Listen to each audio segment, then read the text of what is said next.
Cara, eu acho que não dá pra gente chegar aqui e ficar dizendo que os jogadores são preguiçosos, que os jogadores são culpados por tudo, quando é o Ancelotti que escolheu jogar dessa maneira. E não é novidade pra ninguém. Nesse ciclo de 2026 pra Copa do Mundo, o Ancelotti deixou muito claro que pra ele o time que ganha a Copa do Mundo é o que toma menos gols, não o que faz mais. A gente viu o Brasil jogando contra adversários mais fracos em amistosos pré-Copa e jogando exatamente dessa maneira. E foi por isso que eu tava muito pessimista pra essa Copa do Mundo. Eu vi o Japão podendo chegar no nosso caminho no mata-mata, eu vi a Holanda, eu vi a Noruega, eu ficava com medo de todos eles. E fui chamado por muitos aqui nesse canal de pessimista. E o pior de tudo é que o Ancelotti tirou esse pessimismo de dentro de mim. Porque se a gente começa muito mal contra Marrocos, contra o Haiti a gente faz um ótimo primeiro tempo e um segundo tempo horrível. Contra a Escócia, a gente faz uma masterclass, uma obra-prima de uma atuação. Contra o Japão, a gente vai bem de novo. E eu passo pano pra algumas coisas daquela atuação, porque o Japão era um dos times mais estruturados dessa Copa do Mundo. Só que hoje, inexplicavelmente, o Ancelotti resolve jogar de novo 100% reativa no contra-ataque. E que assim, o Ancelotti até tem meio que mérito. Porque o Brasil, na minha modesta opinião, não foi tão mal. É evidente que depois de uma eliminação vergonhosa, humilhante como essa, pra uma Noruega que tá muitos patamares abaixo, pelo menos em teoria. Na prática a gente tá vendo que não. Em teoria tá muitos patamares abaixo do Brasil. O Brasil não foi tão mal e teve diversas chances de sair na frente no placar. A gente falhou porque a gente não teve a capacidade de concretizar, não teve um craque que botou a bola no fundo da casinha. E ainda por cima, tivemos o azar de enfrentar um goleiro absolutamente mediano que hoje encarnou o Neuer no auge. É um negócio inacreditável, que é um fator a ser considerado também. Né, a gente vai estar com a cabeça quente aqui, vamos falar um monte de besteira, vamos culpar muita gente, mas eu gostaria muito que a gente não deixasse de lado o fato de que o goleiro da Noruega fez uma atuação que, cara, eu não vi a carreira dele, mas tu puxa o histórico, o cara nunca jogou nem em clube grande. Eu não assisti os jogos da carreira dele pra saber, mas é muito provável que esse cara tenha feito a maior atuação dos seus 30 e poucos anos de existência. O que mais dói é que a Noruega ganhou hoje, de um jeito que o Brasil chegou a ganhar no passado. A história da Copa de 2002 que o Brasil ganha, por exemplo, é extremamente conturbada. O nosso ciclo para aquela Copa foi ruim e a gente ganhou aquele Mundial muito com base em craques que a gente tinha dentro de campo, que eram capazes de meter gol e decidir jogos do mais absoluto nada.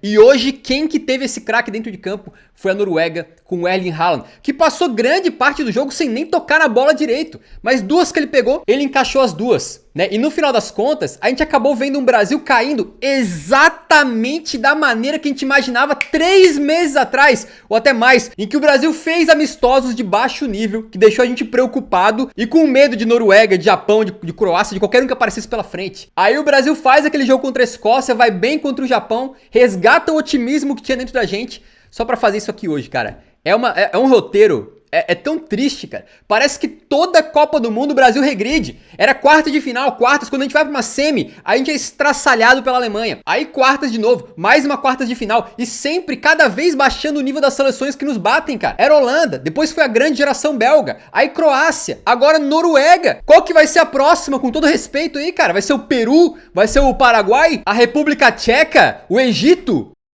Olha, obviamente, a gente tá exaltado aqui, então eu peço perdão qualquer besteira que eu fale, a gente tá de cabeça quente, eu vou tentar analisar da forma mais fria que eu puder, mas é impossível não deixar a emoção falar aqui, né?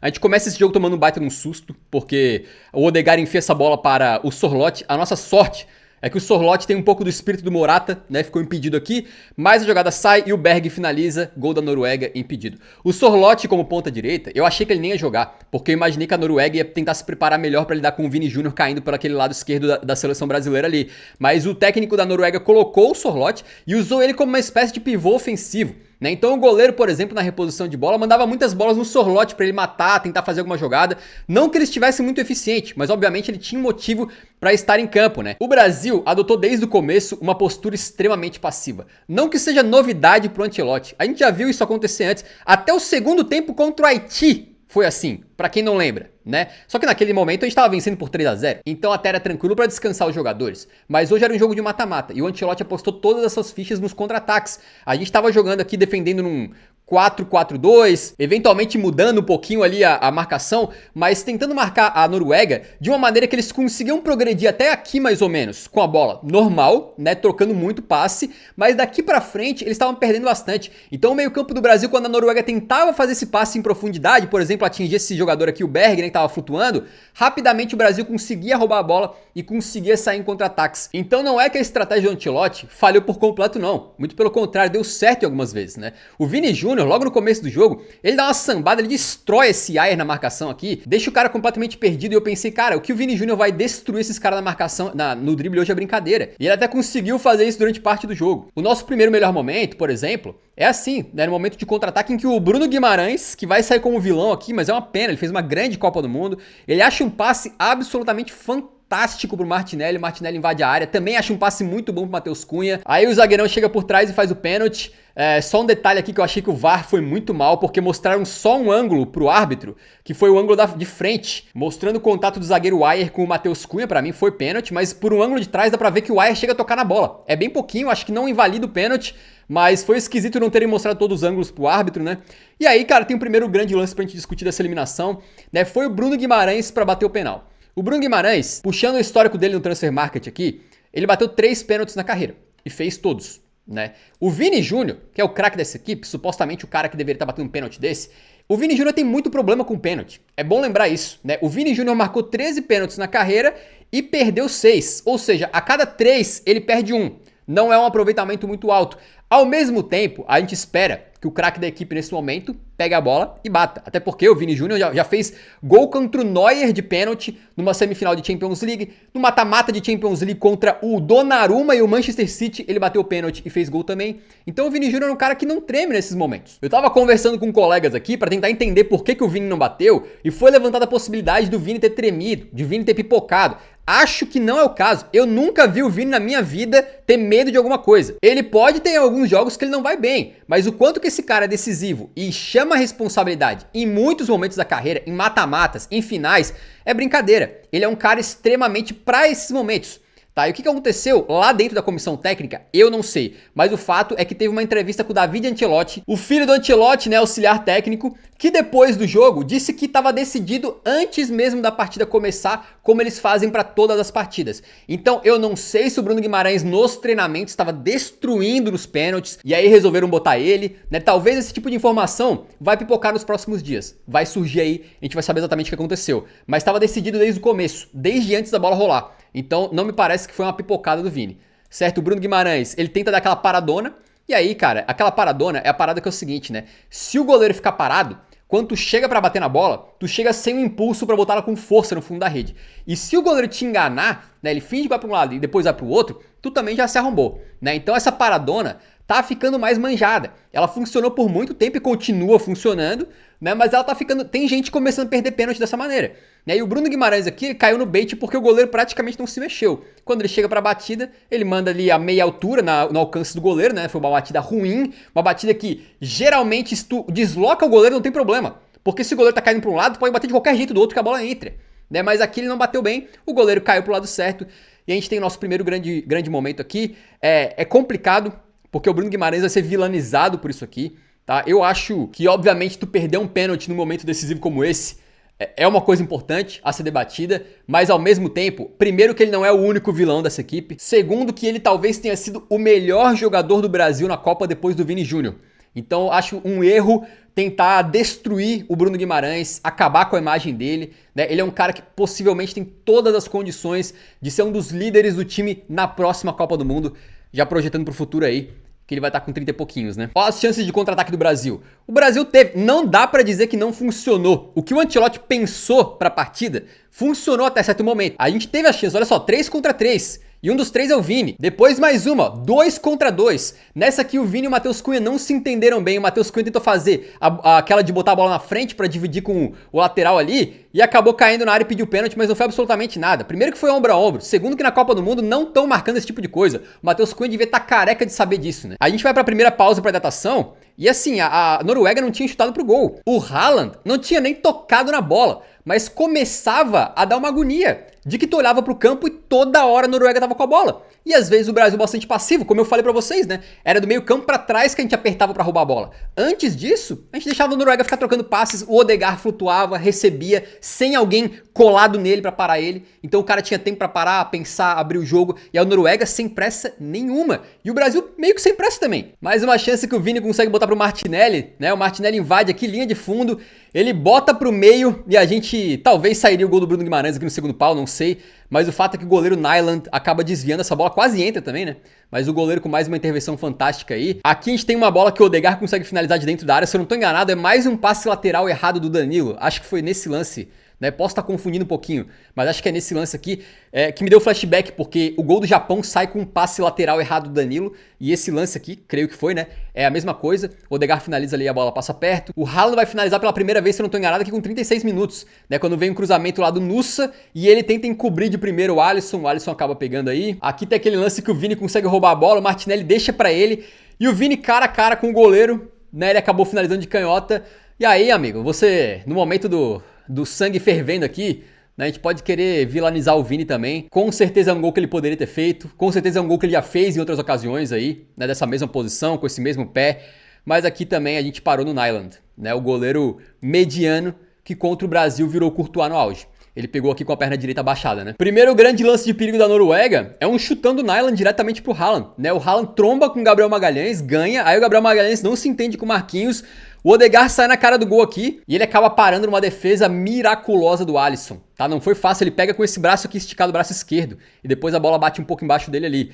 O Alisson, enfim, ele é a presa mais fácil pra quem quer encontrar vilão na eliminação do Brasil. Acho que hoje ele teve culpa zero, tá? Eu vou falar mais dos gols depois, mas aqui é um grande lance dele. Ele fez uma defesa que era um gol quase certo da Noruega. Aqui o Casemiro, né, faz um lançamento perfeito pro Martinelli, perfeito, foi muito bem. O Martinelli acabou não conseguindo alcançar, não sei se ele pulou errado, não sei se ele era muito baixinho pra essa bola, mas foi uma enfiada perfeita. E foi pro intervalo assim, cara. Quando foi pro intervalo assim, eu entendi a proposta de jogo do Ancelotti, mas tava me batendo medo. Eu comecei a pensar que se a Noruega fizesse 1 a 0 ia dar ruim, né? Eu comecei a ter esse medo aí. E o técnico da Noruega conserta um pouquinho, né? Ele tira o Nusa, que tava perdendo muita bola, talvez fosse o pior jogador do primeiro tempo, e coloca por lá o Childeru, que acabou sendo extremamente decisivo, e tira o Sorloth, que tava sendo um buraco no ataque, onde a bola chegava e não dava muita coisa, né? E colocou o Oscar Bob, que na recomposição melhorou muito, né? Na parte defensiva da Noruega aí. Vini Júnior, ó, deitando os caras no drible aqui, passou pelo Oscar Bob, passou pelo Ryerson. Depois não deu em nada a jogada, né? Mas o Vini Júnior teve os seus momentos de drible aí no jogo. Aí o Ancelotti coloca o Endrick e tira o Matheus Cunha. Para um jogo de contra-ataque é perfeito. A velocidade que o Endrick tem é fantástica. E o Brasil logo de cara faz a jogada para consagrar o Endrick. Né? O Endrick que foi tanto motivo de polêmica durante essa Copa do Mundo. Muitos como eu pedindo ele, que nem que fosse por alguns minutos. Nas partidas que ele entrou, bem verdade, ele conseguiu ter pouco impacto no jogo. E hoje, a chance para se tornar herói do país inteiro esteve debruçada para ele de bandeja. E ele acabou não conseguindo aproveitar. Né? O Casemiro, acho que é o Casemiro que rouba a bola aqui, né? Toca pro Vini Júnior. O passe do Vini é absolutamente fantástico também. Ele tira do marcador e faz aqui esse passe em infiltração pro Endrick, que na correria é óbvio que ganharia. O Endrick ele faz 3 toques na bola. O primeiro é bom, ele controla a pelota. No segundo, ele já adiantou demais. Aí no terceiro ele apavorou, porque o goleiro saiu bem em cima dele. O goleiro tu pode ver que ele não fez a defesa, mas foi por causa dele, mesmo sem tocar na bola, que o Endrick perdeu esse gol. Porque ele saiu muito rápido, ele aproveitou esse segundo toque ruim do Endrick para fechar o ângulo. O Endrick desesperou, deu uma tiradinha do goleiro, mas tirou demais. Né? E aí a gente tá frente a uma Copa do Mundo em que o Brasil, que teve tantos artilheiros fantásticos na sua vida, e tem um cara aqui que eu ainda acredito que vai ser um cara muito bom pra gente, né? A gente teve o Igor Thiago entrando no primeiro jogo como titular. Ele perdeu 2 gols e sumiu da seleção brasileira. E o Endrick, que teve a sua chance hoje de se consagrar e perdeu. Copa do Mundo, mata-mata. Às vezes uma chance é tudo que tu tem. O Endrick teve essa chance e jogou fora. Eu só espero que o povo brasileiro não vilanize o Endrick. Tá? O Endrick é um cara muito jovem e é o futuro da seleção brasileira. Pra mim isso é evidente. É sempre bom lembrar que ele tem só 20 anos. Né? E aqui também é bom lembrar, né? É bom deixar claro isso. Isso aqui a ideia do Ancelotti está funcionando. Tá? O Vini Júnior bota o Endrick na cara do gol. e o Endrick sai e perde. Então a gente pensa assim, pô, se o Bruno faz aquele de pênalti, o Endrick faz isso aqui, 2-0 Brasil, acabou o jogo. O Brasil teve mais umas chances parando no Nylan, né? O Ryan finalizando de fora da área aqui, o Nylan vai buscar. Depois tem esse lance que tava impedido. Então, nem tava valendo, mas é importante comentar só pra mostrar o nível que esse goleiro tava hoje. Porque vem a bola do Casemiro por cima mais uma vez pro Ryan, o Ryan faz uma escorada pro Bruno Guimarães, que sai na cara do gol, e o tal do Nylan faz uma defesa completamente lendária. O que ele pegou aqui é brincadeira, pô, é inacreditável, velho. Com 63 minutos, o Solbakken, técnico da Noruega, bota o Aursnes no lugar do Ryerson. O Ryerson tava tomando um baile do Vini Júnior, até porque parece estar voltando de lesão, né? E o Aursnes dá uma consertada naquele lado ali. E aqui essa jogada, dando uma indicação do que poderia acontecer com o Brasil muito em breve, né? O Shoderu, ponta esquerda, recebe essa bola, ele faz o cruzamento pra área e acaba acontecendo um lance que... Enfim, eu não preciso nem olhar as redes sociais pra saber o que estão falando do Alisson nesse lance aqui, mas ele salvou o gol, tá? A bola ia vir pro Haaland no segundo pau e o Alisson dá um toquinho. Foi um toquinho esquisito porque a bola bate no Gabriel Magalhães depois e sai pra fora. Então pode parecer que foi um erro do Alisson, mas na minha opinião, o Alisson salvou esse gol. Essa bola ia cair no Haaland no segundo pau e ele ia encostar pra dentro. Aqui o Haaland começa a sentir cheiro do sangue do Brasil, né? O Brasil começa a deixar a Noruega criar. É incrível como eles conseguiram aqui juntar 4 jogadores nessa ponta e fazer uma jogada em que o Oscar Bob coloca pro zagueiro Ayer cair de ponta esquerda e fazer um cruzamento espetacular de fora do pé, né, de trivela, como se ele fosse o Vini Júnior, como se ele fosse o Modric. E ele deixa essa bola linda pro Haaland ali, que não consegue chegar, ele vai um pouquinho atrasado pra pelota, né? Mas tu pode ver que a Noruega começou a dar sinais de que eles iam meter o gol aqui. O Ancelotti tenta consertar o Brasil, ele tira o Martinelli e o Ryan. O Martinelli jogando por dentro hoje, não acho que ele fez uma má partida. Não botaria nenhuma culpa no Martinelli hoje. E o Ryan acho que foi bem também. É outro que é bom lembrar que ele é muito, muito jovem. E pode contribuir muito para a seleção brasileira ainda, né? Acho que ele foi bem hoje, o Ryan. Aí o Ancelotti coloca o Danilo Santos e o Neymar. O Neymar, cara, assim, a gente tem que discutir sobre ele, apesar de ser chato esse tema, né? Eu fui contra a convocação dele para a Copa do Mundo. Quando ele foi convocado, a minha opinião era que, cara, vamos parar então de discutir. Ele já tá na Copa, não tem mais o que falar. A gente tem que encontrar a melhor forma de usar o Neymar. Como é que eu pensei que ele poderia ser útil pra gente, né? Em um jogo em que o Brasil está pressionando, o time adversário está defendendo e não consegue quebrar essa defesa, o Neymar, ele tem drible, apesar do físico dele estar bem condicionado hoje em dia, e o Neymar tem visão de jogo, tem qualidade técnica. O Neymar, mesmo baleado, é capaz de dar um passe que ninguém vê. Né? É capaz de repente dar um tapa de qualidade fora da área. Eu pensei que ia ser pra esse tipo de jogo que o Neymar ia entrar em campo. Mas o Ancelotti botou ele num jogo que o Brasil estava jogando um contra-ataque. Qual que é o sentido de botar um cara que não tem a capacidade física, nem a velocidade hoje em dia pra correr num contra-ataque? É pra fazer os passes? Se é pra fazer os passes, teria que inverter. Né? Talvez o Neymar jogar mais pra trás e o Vini mais pra frente. Só que não pode botar o Neymar mais pra trás porque o Neymar não consegue ter a condição física de marcar dessa maneira como é necessário pra tu jogar mais pra trás. Então botaram o Neymar lá na frente. Aí ele deu uma trotadinha pra um lado, outra trotadinha pro outro, pra exercer uma pressão ali sobre a Noruega. Mas assim, a Noruega só tocava pro lado e tirava da pressão dele. Com isso, o Vini Júnior cai definitivamente mais pra esquerda ali. Né? E a Noruega, cara, acaba conseguindo criar mais. Né? O Shoderu cai na ponta, chutou pro gol, o Alisson faz uma defesaça. Aí tu vê isso aqui... E é impossível não ficar incomodado, cara. É impossível não ficar incomodado. Porque o futebol, a gente tem que ser sincero aqui. Eu acho que o que eu quero dizer é que o futebol é resultadista. Né? Eu falava isso antes da Copa do Mundo. Não importa como o Ancelotti vai jogar. Se ele ganhar a Copa, vai ser um gênio. Se ele perder a Copa, vai ser um pardal. A gente criticava essa maneira de jogar dele e ao mesmo tempo falava, pô, mas o Brasil tem os jogadores pra jogar no contra-ataque. Né? Tem jogadores de velocidade, tem jogadores de qualidade pra matar um jogo dessa maneira. E se desse certo, como hoje... Teve prestes a dar. Em alguns momentos o Brasil teve a chance de fazer 1-0 e controlar o jogo. Né? A gente estaria falando de outra coisa agora, a narrativa seria outra. Mas ao mesmo tempo, quando dá errado, tu começa a ficar com um gosto muito amargo na boca. Porque o Brasil, que bate no peito pra dizer que é o único penta, aquela coisa toda, sendo controlado pela seleção da Noruega. Tu olha nome por nome a seleção da Noruega, sim, eles têm alguns bons nomes, mas não é pra isso. Né? O Brasil tava jogando como um time inferior à Noruega porque quis. Porque quis. Por estratégia. Não é pra xingar o Casemiro de preguiçoso. Carlo Ancelotti montou a seleção desta maneira. Os jogadores estão seguindo instruções táticas do seu técnico. Saiu o Bruno Guimarães, né? Já falei o que eu penso sobre ele aí. Acho um cara muito importante, fez uma ótima Copa fora o pênalti perdido. E aí vem o balde de água fria, né, rapaziada? Vem o cruzamento do Shoderu. Shoderu cruza pro Haaland. E aqui, enfim, o Haaland é um cara imparável, a gente sabe disso. E faz uma Copa do Mundo absolutamente fantástica. E a gente sabe que ninguém consegue parar ele basicamente. É muito difícil.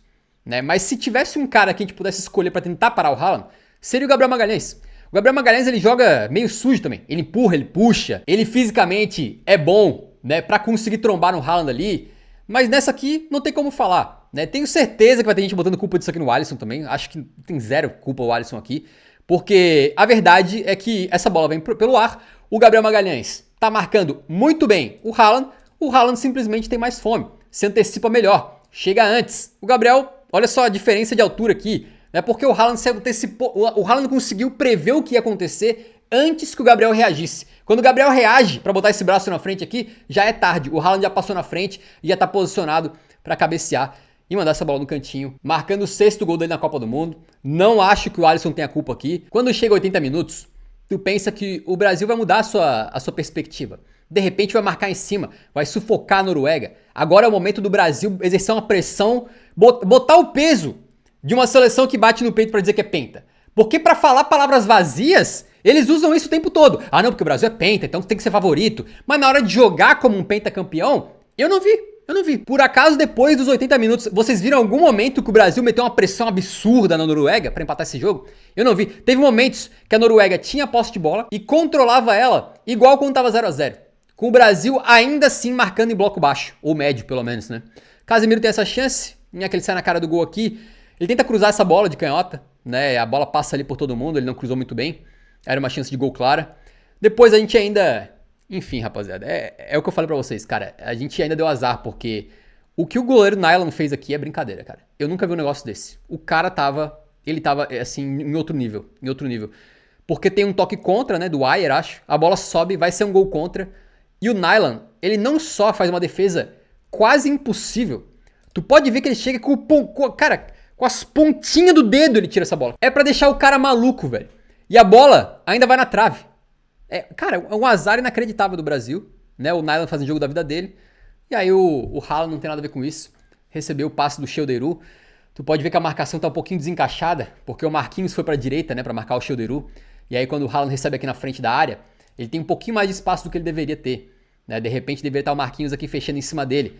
Só que a gente tem o Gabriel Magalhães um pouco longe. E o Danilo tava cobrindo o buraco, ele tá um pouquinho distante também.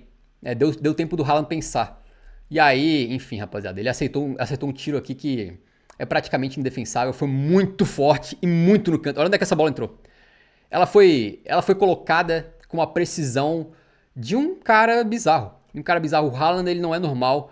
Ele tem 60 e poucos gols em 50 e poucos jogos pela seleção dele. Ou seja, uma média mais do que um gol por jogo pela seleção. Nessa Copa do Mundo, agora ele tá com 7 gols em 4 jogos. Ele tem uma média de quase 2 gols por partida na Copa. Na Copa! Enquanto isso, o Matheus Cunha meteu 3, né? O Endrick 0 e o Igor Thiago 0. Essa aqui foi a grande diferença hoje, eu acho, cara. Eles tiveram um jogador extra classe. Hoje, a Noruega teve um Ronaldo Fenômeno. Hoje, a Noruega teve um Ronaldinho. Hoje, a Noruega teve um Rivaldo. E o Brasil não teve. No final, ainda tem essa treta aqui. O Neymar entrou, né, pilhado. Tava ali, enfim... completamente descabido isso aqui. O teu time precisando ganhar jogo, né? E tu fazendo treta assim. Aí tem o pênalti pro Brasil, né? Uma cotovelada no rosto do Casemiro. E aqui acho que tem um dos momentos mais lamentáveis do Brasil nessa Copa do Mundo. Porque, cara, esse pênalti, ele essencialmente não valia nada. Né? Ele era o último lance do jogo, basicamente. O juiz ainda deu uma colher de chá pro Brasil e deixou o Brasil jogar mais 1 minuto depois que o Neymar faz o gol de pênalti. Mas essencialmente era um pênalti que não valia nada, certo? Aí o Neymar bate, deslocando o goleiro, né, dando a paradona, deixando o Nyland ali realmente quebrando as cadeiras. E o que o Neymar faz? Em vez de pegar a bola e correr pro meio do campo, ele vai no goleiro pra dizer, comigo não. Ou seja, comigo tu não consegue pegar. Comigo, esse teu negócio de ficar parado esperando a batida, não funciona. Porque eu sou foda. Eu bato pênalti melhor. Eu acho que esse gesto aqui, cara, ele é muito representativo. Porque pra mim, 2 coisas, né? Primeiro, e evidente, o Neymar... num momento que a seleção é o principal, a seleção tá caindo numa Copa do Mundo pela 6ª vez consecutiva, dando um vexame mundial, o Neymar tá pensando em quê? Na seleção? Não, ele tá pensando nele. Quando ele faz o gol, o pensamento dele é ir lá falar que ele é foda, que ele é bom, que ele bate pênalti e faz gol. E daí? Ninguém liga. Absolutamente ninguém liga além de você, Neymar. Era o último lance de uma partida, um gol que não valeu absolutamente nada e que qualquer um em plena consciência pegaria essa bola e botaria no meio do campo com a maior pressa possível para tentar pelo menos ter um último lance antes de acabar o jogo e salvar o Brasil. Mas o Neymar pensou só nele mesmo. Além disso, essa atitude do Neymar também joga o Bruno Guimarães pros lobos. Porque quando ele vai lá e fala, eu sou foda, eu faço pênalti, né, comigo não funciona, ele tá dizendo, eu não sou igual aos outros, eu não sou igual ao Bruno Guimarães. Isso aqui vai dar combustível pra aquela galera que é fã mais do Neymar do que da seleção brasileira, de vilanizar o Bruno Guimarães até as últimas. Eu tenho certeza disso. Acabou o jogo, né? Depois que o Brasil toma o primeiro gol, praticamente não mostra nada, um poder de reação zero, uma capacidade de sufocar a Noruega que beirou o ridículo. O jogo inteiro eu fiquei pensando, cara, o Ancelotti não errou tanto. O Ancelotti acertou em vários momentos. O Brasil teve contra-ataques, o Brasil teve a chance de fazer 1-0, até 2-0, se não tivesse perdido o pênalti. Né? O Ancelotti ele não errou por completo. Ele tem uma postura que agora, óbvio, que a gente vai considerar vergonhosa, medrosa. Mas ele teve uma ideia na cabeça que chegou perto de funcionar. Só que essa boa vontade com o Ancelotti, né, ela vai até 1-0. Depois do 1-0, me parece que o Brasil tem uma atuação vergonhosa. Né? Assim, a capacidade de reagir, de fazer alguma coisa, foi nula. E no final das contas, né, cara, a gente elogiou tanto o Ancelotti pelo que ele fez contra o Japão. Mudanças que ninguém esperava, mudanças que ninguém gostou e que deram certo. Ele manteve o Casemiro fez o gol e melhorou muito no segundo tempo. Ele trouxe o Martinelli por dentro, o Martinelli fez o gol da vitória. A gente chegou naquele jogo, eu terminei o jogo falando, cara, deixa o homem trabalhar. O Ancelotti sabe o que faz. Aí antes desse jogo, ele disse o seguinte, né, bom, basicamente o único que se preparou para mais partidas do que eu é o Ferguson. Né, ele é o único técnico que pode falar alguma coisa pra mim, digamos assim, né. Só que a história, ela marca quem ganhou e quem perdeu. Isso é o mais importante. E no final das contas, a gente tem uma Copa do Brasil em que o Brasil caiu nas oitavas de final para uma seleção que futebolisticamente, apesar de ter uma grande geração, tem aí, cara, basicamente uma história zero no futebol. A gente ainda teve que ver os noruegueses nunca tiveram tão felizes na vida deles, né, comemorando de uma forma muito bacana com essa comemoração deles aí. Os caras felizes da vida. Se tu for buscar os números da partida, gols esperados 2,75 pro Brasil, menos de 1 da Noruega. É bom ressaltar que gols esperados de pênalti dá 1,60 mais ou menos. Então se tu tirar os dois pênaltis, em termos de jogadas criadas, né, de bola rolando aí, foi mais ou menos parelha a partida. Mas o Brasil teve, ó, 5 chances claras e fez apenas um gol de pênalti. Obviamente tudo que eu falei aqui foi de cabeça cheia. Nos próximos dias a gente vai ter como processar isso melhor. Mas fica a impressão de que o Brasil caiu num misto de não ter ninguém que chegou na cara do gol e resolveu, num misto de goleiro dos caras fez uma atuação absolutamente pros livros de história e de que no final das contas o Brasil jogou como uma seleção pequena. O Brasil jogou no contra-ataque, sendo que deveria ser a seleção que propõe jogo, que pressiona os adversários. Gostei que o Marquinhos fez uma entrevista coletiva aqui depois do jogo, né? Ele não tirou dele da reta, ele só pediu que os jovens sejam poupados, né? Critica os mais velhos aí, mas deixa a geração do Ryan, do Endrick, para poder brilhar nas próximas Copas. O David Ancelotti apareceu para dar entrevista, perguntaram por que não é o Carleto que tá aqui. Ele falou, não sei, não é uma pergunta para fazer para mim. Ué, se não for pra ti, vai fazer pra quem, cara? E eu acho que, cara, tem que acabar de vez essa idiotice de ficar dizendo que o Brasil é penta, por isso é favorito. Né? Como disse o Bruno Guimarães aqui, porque muitos estavam duvidando do Brasil nessa Copa do Mundo. Teve várias declarações de gente falando que o Brasil não era mais tudo aquilo, de que o Brasil não era favorito, e os jogadores do Brasil se sentem ofendidos. Dizem, por exemplo, né, o Brasil em qualquer competição que vai é um dos favoritos. Com base no que, Bruno Guimarães? Com futebol jogado antes da Copa, que não era. Né? Ninguém tem 5 estrelas no peito. Depois ele mesmo fala, sabemos que isso não entra em campo. Não entra mesmo! Não entra. Cadê as 5 estrelas no peito contra a Holanda, contra a Bélgica, contra a Croácia, contra a Noruega, contra a Alemanha no 7-1? Não existe isso, cara. Enquanto o Brasil não perceber que tu não ganha uma Copa do Mundo só porque tu é grande, só porque tu é forte, só porque tu teve craques no passado, só porque tu tem 5 estrelinhas aqui. Não, tu ganha a sexta com uma boa formação de jogadores, com jogadores que decidem, né, com um técnico capaz, competente e com a humildade de perceber e admitir que o Brasil caiu um degrau no patamar de seleções. Vocês podem ficar repetindo pra sempre que o Brasil é penta, todo mundo tenta, mas só o Brasil é penta. É verdade, é ótimo, que bom que na lista de Copas do Mundo a gente tá em primeiro, mas na hierarquia atual do futebol a gente não tá, não é de hoje, não é de 2022, não é de 2018, já vem de algum tempo. Enquanto o Brasil não se tocar que precisa fazer alguma coisa para voltar pro patamar que estava antes, vai continuar chegando em Copa do Mundo e, pelo jeito, vai continuar caindo cada vez antes para seleções cada vez mais fracas. A Noruega não é fraca, mas hoje o Brasil tinha a obrigação de vencer, chegou perto de fazer 1 a 0, que poderia ter mudado o jogo, mas não teve quem decidisse, e aí a gente parou num jogador completamente fora de sério. Eu não sei como é que vai ser o ciclo para 2026, é possível que seja muito melhor, porque a gente passou por um dos piores ciclos da história da seleção brasileira, se não o pior, até essa Copa de 2026, né? A gente trocou de técnico 3 vezes, a gente quase deu um vexame histórico nas eliminatórias pra Copa, e o Ancelotti tá de contrato renovado, né? Vocês podem me perguntar se eu acho que o Ancelotti tem que continuar na seleção. Eu tenho certeza que muita gente vai estar pedindo a saída do Ancelotti agora. Eu acho que tem que manter. Eu acho que tem que manter o Ancelotti. Não consigo ver nenhum técnico brasileiro capaz de assumir a seleção brasileira nesse momento e fazer um trabalho melhor do que ele. O cara é um dos maiores técnicos da história do futebol. Ele vai ser cobrado por isso aqui. Mas a não ser que o Pepe Guardiola ligue pra CBF e fale: quero treinar o Brasil, tem que ser o Ancelotti. Não tem ninguém melhor que ele. Eu sei que é difícil nesse momento, mas peço por gentileza que sejam civilizados nos comentários, né? E obviamente para continuar acompanhando a Copa do Mundo, que não acabou, né? A Copa do Mundo acabou pro Brasil. Não acabou como um todo. Continua, segue, a gente vai estar aqui nesse canal. Inscreva-se se não for inscrito.